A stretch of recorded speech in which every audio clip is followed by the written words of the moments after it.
करते हैं next question, question number 2। In figure find tan p minus cot r।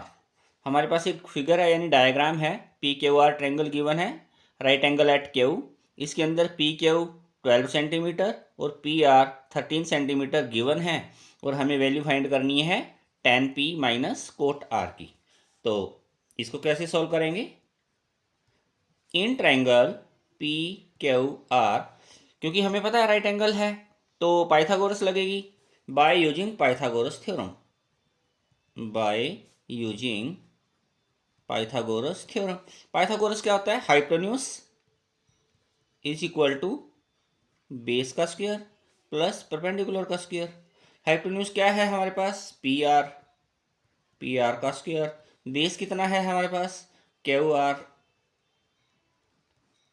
Plus perpendicular कितना है? Q P या P Q कह सकते हैं। तो पी आर की वैल्यू 13 सेंटीमीटर, क्यू आर की वैल्यू नहीं पता तो सेम लिखेंगे, प्लस क्यू पी या पी क्यू कह लो 12 का स्क्वायर। तो ये कितना हो गया? 13 का स्क्वायर 169, मैं इसको इधर लेके आऊँगा, माइनस 12 का स्क्वायर 144 और ये क्या हो गया? क्यू आर का स्क्वायर। 9 में से 4 लेस किया 5, 6 में से 4 गया 2 और ये कितना हुआ? क्यू आर का स्क्वायर। 25 कितने का स्क्वायर होता है? 5 का, और इधर क्यू आर का स्क्वायर। जब स्क्वायर से स्क्वायर कट करेंगे तो 5 प्लस माइनस आएगा, तो डायग्राम के अंदर हम माइनस नहीं वैल्यू लेते, इसलिए इसकी वैल्यू प्लस ही कंसीडर करते हैं। तो 5 सेंटीमीटर में क्वेश्चन है तो हम इसको सेंटीमीटर लेंगे। क्यू आर हमारे पास कितना आया? 5 सेंटीमीटर। ये तो हमें डायमेंशंस पता चली हैं। अभी हमें क्या वैल्यू फाइंड करनी है? tan p की और कोट r की। तो tan p minus cot r, इसके लिए अब ये देखिए, पहले tan p की वैल्यू फाइंड करनी है, मतलब थीटा हमारा p पॉइंट पे होगा। थीटा हमारा p पॉइंट पे होगा। अगर हमारा थीटा p पर है तो बेस क्या हुआ? जिस लाइन पर दो एंगल बनते हैं वो होगा हमारा बेस, और जिस लाइन पर एक एंगल बनता है वो हो हमारा परपेंडिकुलर, और 90 के सामने हाइपोटेन्यूज, यही होता है ना। तो अब थीटा हमने कहाँ पे लिया? पी पे, तो हम tan p की वैल्यू निकाल लेंगे। तो tan p, अब tan p की वैल्यू कैसे निकालनी? वही जो मैंने याद करवाया आपको, पंडित भद्री प्रसाद हर हर भोले। ये साइन की वैल्यू होती है, ये कोस की और ये tan की। tan की वैल्यू क्या हुई? p अपॉन b, यानी परपेंडिकुलर अपॉन बेस। अभी परपेंडिकुलर कितना है हमारे पास? परपेंडिकुलर है हमारा 5 सेंटीमीटर, बेस कितना है? Base 12 centimetre.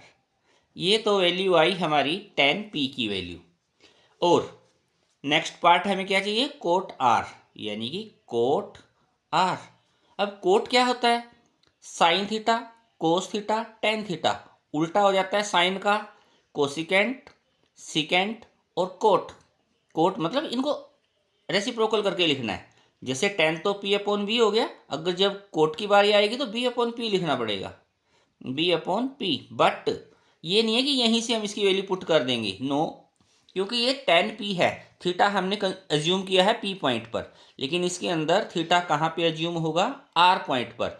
अब इसके लिए चाहो डायग्राम अलग बनाओ, अगर आप कंफ्यूज ना हो तो मैं अलग ही बना देता हूँ ताकि कंफ्यूजन क्लियर हो जाए, थोड़ी सी दूर हो जाए।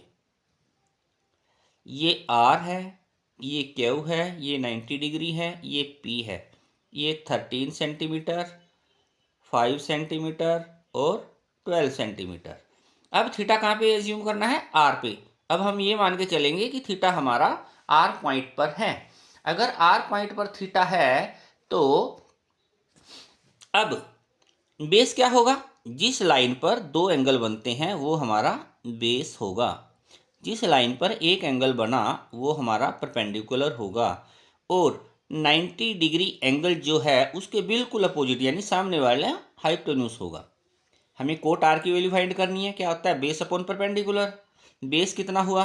बेस 5 सेंटीमीटर, परपेंडिकुलर कितना हुआ? 12 सेंटीमीटर। तो यानी कि कोट आर की वैल्यू 5/12 आई। तो हम इसको सोल्व करेंगे। टेन पी की वैल्यू ये है 5/12 माइनस कोट आर की वैल्यू 5/12। तो एलसीएम लेके या 5/12 माइनस 5/12 इज इक्वल टू 0। इसका आंसर कितना आया? 0।